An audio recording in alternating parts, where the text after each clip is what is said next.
जागरूक करें और जो समाज में त्रुटियां हैं उसको जो है कम किया जा सके। ठीक, तो बच्चों, सबसे पहले मेरी बड़ी खुशी हुई कि हम इस आश्रम में आज पहली बार आए हैं और ये ईश्वर की कृपा थी। इससे पहले कभी नहीं आए थे और आगे भी जब भी आएंगे तो हम जरूर जो है आपके चरणों में और महाराज गुरु जी के चरणों में जरूर हम आएंगे। सबसे बड़ी बात है कि इस आश्रम में आप लोग जो बच्चे हमारे पढ़ रहे हैं, बड़े दिल और मन से पढ़ाई करें, क्योंकि आज का जो युग और समाज है वो इतना जागरूक हो चुका है कि यदि आप अपनी पढ़ाई के अंदर यदि मन लगाकर नहीं पढ़ाई की तो आप लोग बहुत पीछे रह जाओगे। उस समय की सिचुएशन आपके पास ये होगी, न तो आप मजदूरी कर पाओगे और न आप सरकारी नौकरी कर पाओगे, न आप बिजनेस कर पाओगे। आपकी जिंदगी बहुत ही बद से बदतर हो जाएगी। इसलिए आप लोगों के पेरेंट्स ने इस जगह पर, इस आश्रम में आपके कैरियर के लिए, समाज के कैरियर के लिए, बड़े बूढ़ों की सेवा के लिए जो आश्रम के अंदर जो आपको शिक्षा दीक्षा जो मिलती है उसका सही तौर तरीके से उसका उपयोग करें, उनका पालन करें।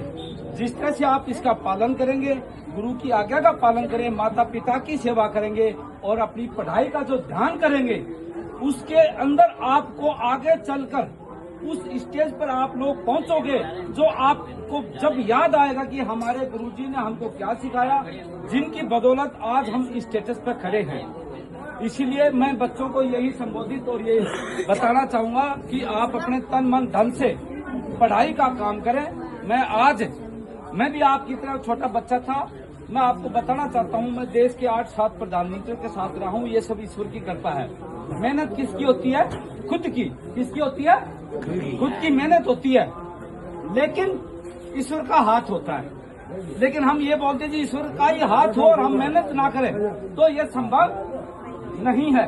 इसीलिए मैं यही बताना चाह रहा हूँ, आप यहाँ का हमने अन्न भी खाया है तो सिर्फ आपको मैं यही जागरूक करना चाहता हूँ, मेरे बच्चों को। आपके ऊपर आज को 15 साल का है, को 12 साल का है, को 10 साल का है, को 18 साल का है।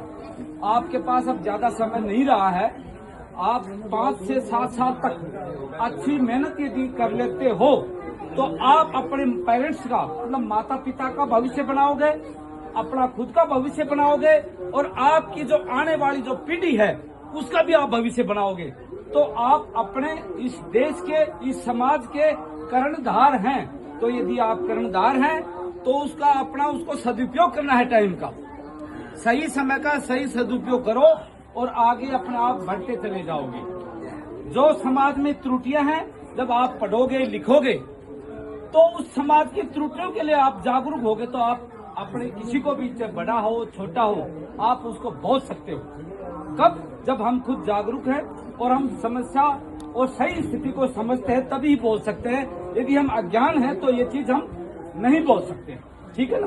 तो मैं बच्चों को यही संबोधित करता हूँ और मैं गुरुजनों से यही आशीर्वाद लेना चाहता हूँ कि जिस तरह से आप लोग ये आश्रम को चला रहे हो और बच्चों को आगे बढ़ा रहे हो, इसी तरह से आप आगे भी और भी बेहतर करें कि आपके बच्चे बड़े बड़े अधिकारी बने, समाज को अच्छा जागरूक करें और अच्छे पद पर जाएं और जो त्रुटियां हैं उसको, समाज की त्रुटियों को कम करें, पेरेंट्स की सेवा करें। मैं आपको इसी के लिए धन्यवाद देना चाहता हूं।